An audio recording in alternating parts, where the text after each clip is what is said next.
Wahyu pasal 14 ayat 1-5, anak domba dan pengikutnya yang ditebusnya. Dan aku melihat sesungguhnya anak domba berdiri di Bukit Sion dan bersama-sama dengan dia 144.000 orang, dan di dahi mereka tertulis namanya dan nama bapanya. Dan aku mendengar suatu suara dari langit bagaikan desau air bah dan bagaikan deru guruh yang dahsyat. Dan suara yang kudengar itu seperti bunyi pemain-pemain kecapi yang memetik kecapinya. Mereka menyanyikan suatu nyanyian baru di hadapan tahta dan di depan keempat makhluk dan tua-tua itu, dan tidak seorang pun yang dapat mempelajari nyanyian itu selain daripada 144.000 orang yang telah ditebus dari bumi itu. Mereka adalah orang-orang yang tidak mencemarkan dirinya dengan perempuan-perempuan, karena mereka murni sama seperti perawan. Mereka adalah orang-orang yang mengikuti anak domba itu kemana saja ia pergi. Mereka ditebus dari antara manusia sebagai korban-korban sulung bagi Allah dan bagi anak domba itu. Dan di dalam mulut mereka tidak terdapat dusta, mereka tidak bercela. Amin.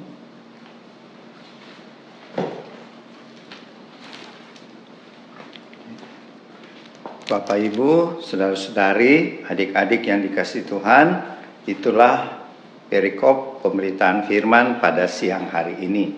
Merupakan lanjutan dari Wahyu pasal 13, sekarang kita masuk pasal 14. Kalau di Wahyu 13 kita membahas tentang antikris dengan nabi palsu. Sekarang Rasul Yohanes melihat sesuatu yang indah di sorga. Ini penglihatan ya dari Rasul Yohanes waktu dia di Pulau Patmos. Tuhan Yesus memperlihatkan kepada Rasul Yohanes ada sekitar 144.000 orang bersama anak domba. Siapa itu anak domba? Nama lain atau gelar dari Tuhan Yesus. Jadi Rasul Yohanes melihat ada Tuhan Yesus bersama 144.000 orang ya di atas Bukit Sion. Apa itu Bukit Sion? Itu adalah nama kerajaan Allah di sorga. Makanya Daud waktu jadi raja, bukit yang dia rebut dia sebut namanya Bukit Sion ya. Dan dia dirikan istananya di situ di Bukit Sion, yang sekarang kita tahu kota Yerusalem ya. Disitulah istana Daud, karena dia mencontoh apa yang ada di sorga yang tadi dilihat oleh Yohanes ya. Dan Yohanes mendengar suara deruh guru dan seperti air bah, jadi keras sekali ya. Apa yang dia dengar? Ada seperti bunyi kecapi dan banyak orang menyanyi. Berapa orang yang menyanyi? 144.000. Kita bayangkan satu paduan suara saja paling tinggi itu 400. Daud pernah bikin paduan suara, kalau kita baca di kitab Tawarikh, dia punya penyanyi itu 800 orang. Yang saya tahu selama ikut paduan suara paling banyak itu 40-100 orang. Daud saja 800 orang. Luar biasa Raja Daud ya, karena memang dia seorang yang suka memuji Tuhan. Dia masih gembala saja di padang rumput yang cuma 2-3 ekor domba, dia tetap memuji Tuhan. Makanya ada lagu itu, Tuhan adalah gembalaku ya. Dan di sini yang didengar oleh Rasul Yohanes 144.000 orang menyanyi. Dan nyanyian itu tidak ada satu orang pun yang tahu itu nyanyian baru. Dan kalau kita baca kitab Wahyu ada 2 nyanyian ya yang dinyanyikan di sorga. Apa itu? Nyanyian Musa. Nyanyian Musa itu sebenarnya mewakili orang Israel di perjanjian lama ya, atau orang-orang di perjanjian lama yang sungguh-sungguh percaya Tuhan. Nanti di surga harus belajar nyanyian Musa. Tetapi kalau kita orang-orang yang di masa perjanjian baru, kita harus belajar sebenarnya nyanyian anak domba. Apa itu nyanyian anak domba? Ini yang dinyanyikan oleh ke-144.000 manusia. Siapa mereka? Kita belajar ya dengan tuntunan Roh Kudus, saya berdoa mencari siapa mereka Tuhan. Ternyata 144.000 orang ini hanya tertulis 2 kali di kitab Wahyu. Kalau kita lihat di Wahyu pasal 7 ayat 1 sampai 8, di situ ditulis Yohanes melihat ada malaikat 4 malaikat mau diperintahkan Tuhan untuk merusak bumi dan laut, yaitu dengan cawan murka ya. Karena setelah itu ada cawan murka Allah dicurahkan. Jadi bumi dan laut dirusakkan oleh murka Tuhan. Karena bumi dan laut sudah penuh dengan dosa karena manusia yang tinggal di dalamnya.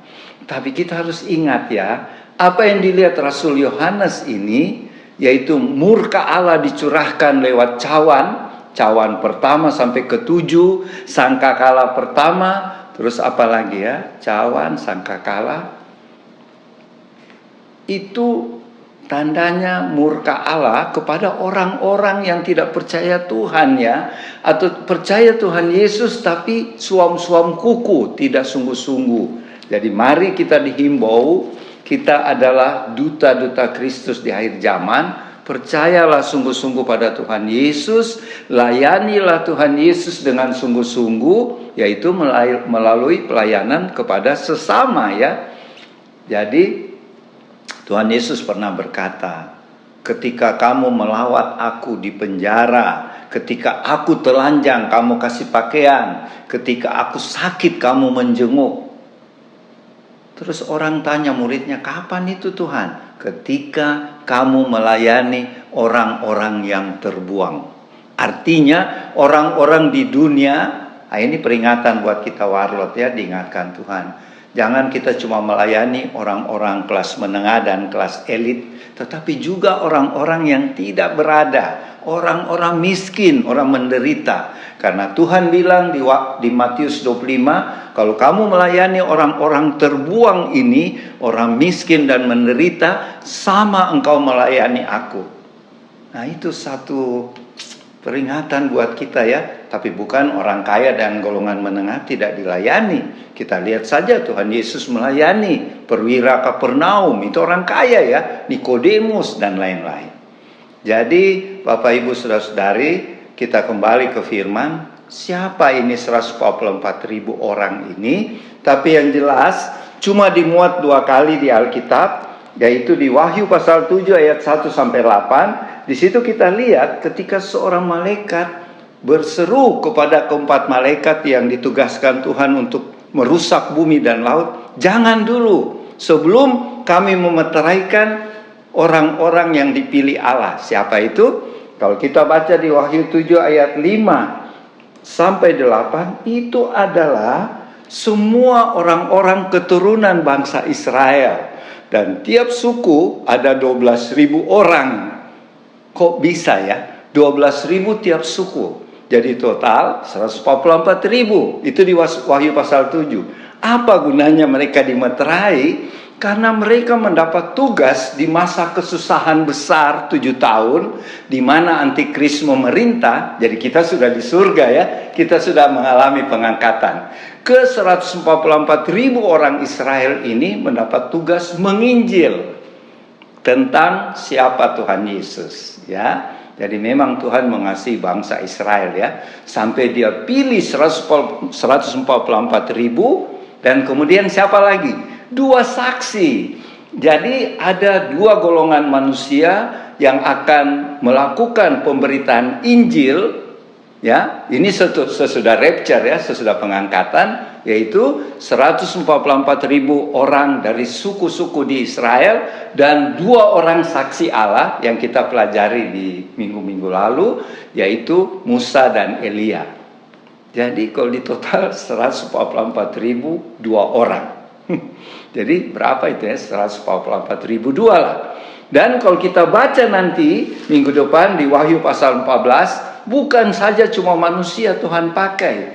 Jadi di masa kesusahan 7 tahun itu, masa antikris, Tuhan pakai ada pertama 144.000 orang Israel, kedua 2 saksi Allah, dan yang ketiga kalau baca di minggu depan nanti ya, di Wahyu pasal 14 ayat 6, di situ Tuhan memakai seorang malaikat. Nah, jadi Tuhan juga mengutus malaikat nanti di akhir di masa 7 tahun ya, sesudah pengangkatan. Ada malaikat, kalau kita baca nanti minggu depan kita bahas ya, seorang malaikat di Tuhan memberitakan Injil. Nah, sekarang kita fokus dulu siapa 144.000 orang itu. Nah, pertama tentu ciri-cirinya siapa ya? Ke-12 suku Israel. Masing-masing suku 12.000 orang. Nah, pada tahun 60-an ya, 1960-an, 1970-an, saya mendengar ada kesaksian dari denominasi Saksi Yehova. Saksi Yehova berkata, kami itu yang 144.000 orang. Itu sesat. Pendirinya itu Russell ya, pendeta Russell di Amerika. Ya, tapi bukan nama Russell Saksi Yehova ya. Itu adalah pendiri Saksi Yehova tahun 1800 sekian di Amerika, dan pengikutnya banyak sampai di Indonesia loh ada. Ya, jadi Saksi Yehova mengklaim kami itu yang di Alkitab yang ditulis 144.000 orang. Mana mungkin ya? Sedangkan jelas Alkitab berkata itu dari 12 suku Israel. Sedangkan si Russell ini mungkin dia orang Yahudi, tetapi pengikut Saksi Yehova bukan 12 suku ya, dari semua bangsa di dunia. Jadi bukan mereka 144.000. Jadi pertama 144.000 bukan orang-orang Saksi Yehova. Karena Saksi Yehova bilang kami itu yang masuk surga nanti 144.000. Itu tidak benar ya. Kedua, ada ciri-cirinya di Wahyu pasal 7 tadi, yaitu dari suku-suku Israel 12.000 tiap suku. Yang kedua, mereka tidak pernah mencemarkan dirinya. Istilah dalam Alkitab, mereka itu perawan atau perjaka karena tidak mencemarkan dirinya. Mana orang Saksi Yehova tidak cemar ya? Pasti sudah cemar lah, sudah berdosa juga. Dan ciri khas yang ketiga, mereka mengikuti anak domba kemana saja ia pergi. Anak domba itu Tuhan Yesus ya. Bagaimana dia mau ikuti Saksi Yehova? Waktu Tuhan Yesus lahir dia tidak ikut. Waktu Tuhan Yesus mati di kayu salib tidak ikut. Sedangkan ciri khas 144.000 yang dilihat Yohanes ada di sorga. Pertama dari suku Israel. Kedua, mereka tidak cemar. Mereka mengikuti anak domba kemana saja. Maksudnya kemana Tuhan Yesus pergi mereka ikut. Dan mereka sudah ditebus sebagai korban anak sulung ya. Dan kita tahu kalau kita baca di kitab Korintus bahwa korban sulung yang pertama yaitu Tuhan Yesus. Kalau korban sulung di sini bentuknya jamak, plural, karena 144.000 orang ya. Jadi mereka punya ciri-ciri 144.000, saya ulangi lagi, dari 12 suku bangsa Israel. Kedua, mereka tidak cemar. Mereka seperti perjaka dan perawan. Dan yang ketiga, mereka adalah korban sulung ya, bagi Allah dan bagi Tuhan Yesus, bagi anak domba. Itu di ayat 4 ya. Dan di ayat 5 dikatakan, dari mulut ke 144.000 ini tidak terdapat dusta. Mereka tidak bercela. Jadi ciri-cirinya 144.000 ini luar biasa. Sekarang pertanyaan, ini kan penglihatan Rasul Yohanes ketika setelah terjadi rapture ya, pengangkatan dan masa kesusahan 7 tahun. Tuhan memakai 144.000 ini setelah dimeteraikan mereka, karena ditulis di ayat 1 ada tertulis nama Tuhan Yesus, nama Bapa di mereka. Dan biasa meterai itu di dahi ya. Ada nama Tuhan Yesus, nama Allah Bapa di kesas 144.000 orang itu. Jadi sekarang mereka di mana? Karena katanya ciri khas yang kedua, mereka tidak cemar. Mereka mengikuti anak domba kemana saja. Mengikuti Tuhan Yesus. Siapa mereka? Nah, ini yang Roh Kudus terangkan. Kita kembali dulu ke nubuatan dari Yeremia pasal 31 ayat 15, 16, 17. Boleh baca nanti, tetapi isinya demikian. Bahwa pada waktu itu Nabi Yeremia bernubuat bahwa dari Rama. Rama itu adalah tempat Bethlehem ya. Yang lalu pernah waktu Natal saya terangkan, Rama itu adalah tempat kelahiran Tuhan Yesus, areanya di Migdal itu. Menara Domba itu daerah Rama ya. Disitulah dikatakan oleh di Yeremia 31 ayat 15, 16, 17, terdengar tangisan di Rama. Dan Tuhan berpesan kepada bangsa Israel, janganlah kamu terlalu bersedih. Mereka menangis karena banyak jiwa-jiwa yang mati di Rama, di Bethlehem dan sekitarnya. Ya, banyak jiwa-jiwa yang mati. Anak Rahel. Karena ini Nabi Yeremia bermuat bahwa Rahel menangisi anak-anaknya yang mati. Ya, di Rama dia menangis. Tetapi kemudian di ayat 16-17 dari Yeremia 31 berkata, janganlah kamu tangisi, karena mereka akan dipindahkan. Maksudnya dari Rama itu ke satu tempat di perbatasan. Perbatasan itu nanti saya terangkan ya. Dan mereka akan hidup kembali. Luar biasa ya. Jadi di sini tersirat siapa itu 144.000. Dan cirinya mereka mengikuti anak domba. Nah, anak domba itu Tuhan Yesus kan. Waktu Tuhan Yesus lahir di Bethlehem, datang orang Majus pergi berkunjung dan bertanya pada Raja Herodes. Dan Raja Herodes tanya sama ahli Taurat, ternyata raja yang baru lahir yaitu Tuhan Yesus di kota Bethlehem, sesuai dengan nubuatan Nabi Mika. Mika pasal 5 ayat 1. Hai Bethlehem, engkau yang terkecil, tetapi daripadamu akan timbul atau lahir seorang pemimpin. Nah, Raja Herodes tahu itu dari ahli Taurat. Dia suruh orang Majus, pergilah. Kalau kamu sudah ketemu raja baru lahir itu, kasih tahu saya ya. Nanti saya datang juga menyembah. Padahal Raja Herodes omong kosong ya. Dia punya niat, kalau orang Majus kembali, tanya di mana lahir, dia akan pergi bunuh. Ya bunuh siapa lah? Bayi yang baru lahir itu Tuhan Yesus. Tapi Tuhan Yesus dilindungi. Tetapi akibatnya setelah menunggu lama sekali, orang Majus ternyata tidak kembali ke istana Herodes. Kita tahu ceritanya. Tetapi melalui mimpi, orang Majus tidak boleh kembali ke istana Herodes. Mereka harus cari jalan lain. Tidak boleh lewati atau singgah di istana. Akhirnya Herodes tunggu-tunggu. Kok tidak balik-balik ini orang Majus ini? Dia perintahkan prajuritnya bunuh semua anak-anak di Israel. Ya, kalau kita baca di Matius, di Bethlehem dan sekitarnya, yaitu di sepanjang pantai Danau Galilea. Itu di sepanjang pantai Danau Galilea itu terdiri dari 12 suku, ya. 12 suku yang ada tertulis di kitab Wahyu pasal 7 tadi. Apa hubungannya sekarang? Mereka itu, kalau menurut saya dapat ya, waktu saya berdoa, itulah anak-anak yang dibunuh oleh Herodes melalui prajuritnya. Ternyata jumlah mereka luar biasa ya, 144.000 orang. Ya, mereka masih anak-anak, 2 tahun ke bawah. Karena Herodes memerintahkan bunuh semua bayi-bayi 2 tahun ke bawah. Dan itu adalah generasinya Tuhan Yesus lahir di bumi. Jadi Tuhan Yesus punya teman-teman dari 0 tahun sampai 2 tahun tidak ada lagi. Tidak ada. Karena dibunuh oleh Raja Herodes. Dan tentu mereka dikubur ya. 12 mayat ini 144.000 jenazah anak-anak. Makanya terjadilah tangisan di Rama, Bethlehem dan sekitarnya. Itu yang dinubuatkan Yeremia 31 ayat 15, 16, 17. Tapi dikatakan selanjutnya oleh Tuhan kepada Nabi Yeremia, janganlah kamu terlalu bersedih.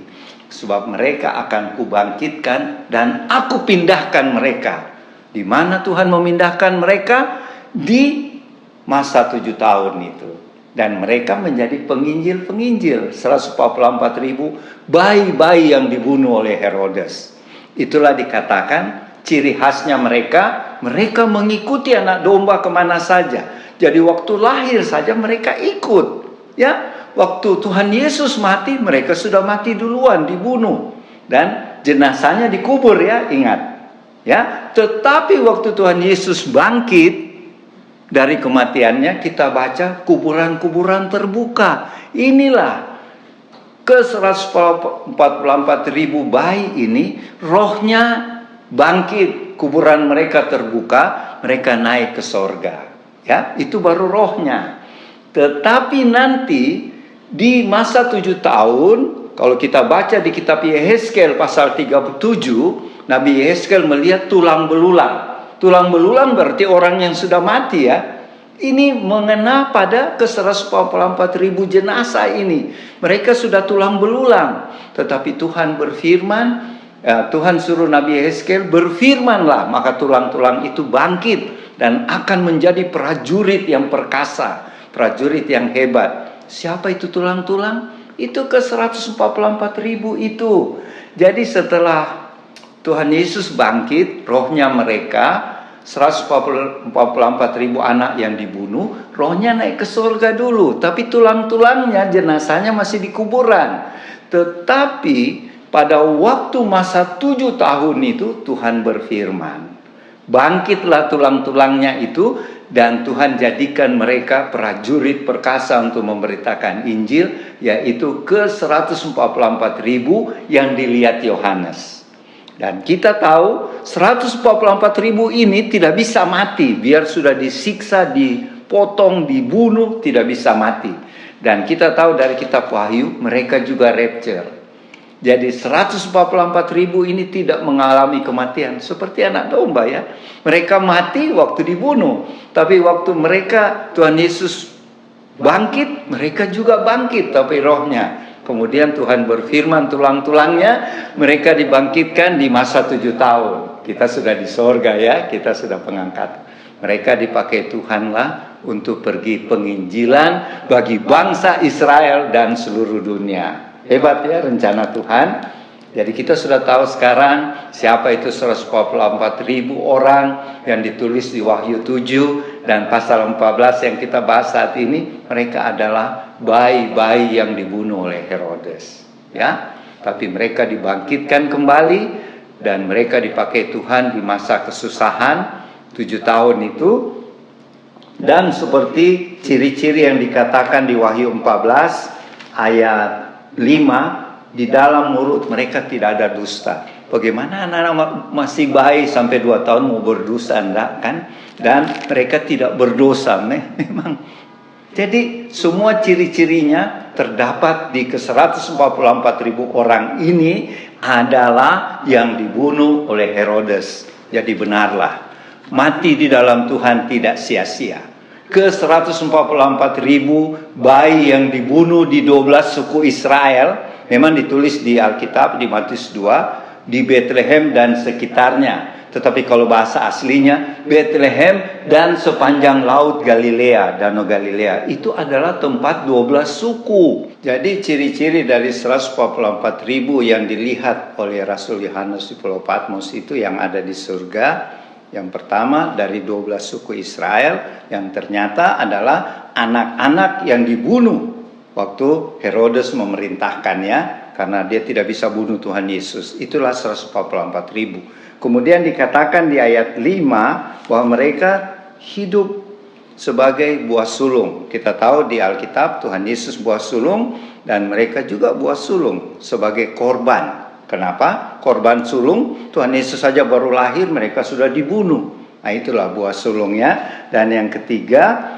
seperti Tuhan Yesus di Yesaya 53 waktu dia dikatakan sebagai anak domba, tidak ada dusta di mulutnya dan dia tidak berdosa. Ke 144.000 bayi-bayi di bawah 2 tahun itu demikian juga. Mereka belum berdosa, masih anak-anak, dan mereka belum berdusta. Itulah kita tahu sekarang 144.000 orang dewasa yang dilihat oleh Rasul Yohanes di surga, yang sedang menyanyi memuji Tuhan karena mereka sudah di surga dan mereka tidak mengalami kematian lagi. Karena setelah mereka dimeterai di Wahyu pasal 7, mereka tidak bisa dibunuh. Dan kita tahu di Wahyu berikutnya mereka diangkat hidup-hidup. Jadi rapture. Rapture juga ada setelah sebelum di masa 7 tahunnya. Dan juga 2 saksi ya, setelah dibunuh, rapture juga. Dan marilah apa yang kita bisa belajar di sini, khususnya Warlord, keluarga, dan Bapak Ibu Saudara-saudari, mari kita mencontohi ke 144.000 orang itu, mereka hidup benar, hidup kudus, mereka sungguh-sungguh mengikuti Tuhan Yesus, memberitakan Injil. Kita di masa akhir zaman menjelang rapture, kalau mereka di masa 7 tahun sesudah rapture. Semoga apa yang disampaikan saat ini bisa menjadi berkat ya, menjadi pedoman. Selanjutnya nanti Oma Palar yang melengkapi.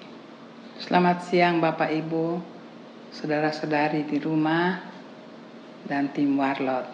Kita berjumpa lagi pada siang ini. Saya hanya menambahkan apa yang Opa katakan, ya, ringkas saja.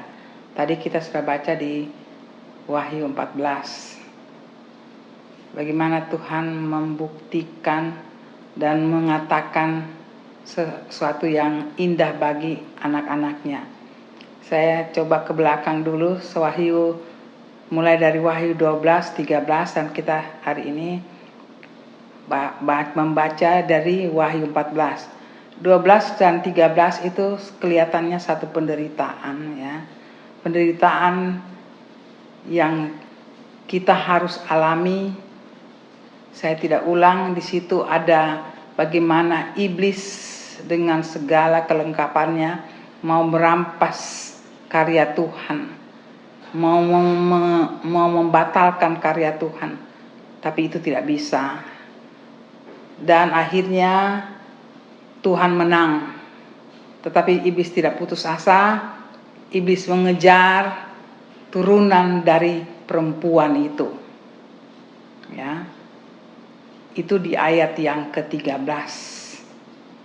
Ya, bagaimana dengan berusahanya tidak mendapatkan, Tuhan sekali lagi untuk menggagalkan, tapi Tuhan menang. Sekarang di ayat 13, iblis mengejar turunan dari perempuan itu. Di situ pun kelihatan penderitaan ya. Wahyu 13 adalah antikris. Kita pun melihat bagaimana kalau ketidaktaatan kita ada di dunia itu. Jadi Tuhan memberikan begitu banyak gambaran yang akan terjadi, dan kita apakah sebagai anak-anak Tuhan mau ada di masa itu. Karena masa-masa itulah masa akhir zaman. Akhir zaman yang sangat dekat sudah nampak di situ, dan dengan pemberitaan wahyu pada akhir-akhir ini, tim kami Tuhan suruh untuk menjelaskan. Sekali lagi 12, 13 kita sudah tiba, dan 14 hari ini kita sudah lihat itu penderitaan. Dan Wahyu 14 Tuhan menghibur kita bahwa kita tidak usah ragu. Kalau kita bertahan, kita akan menerima apa yang tadi Opa sudah katakan. Ya, penjelasan demi penjelasan. Ada makna di situ 144, 66, 666 ya. Bagaimana kita sudah kupas minggu lalu dan hari ini 144.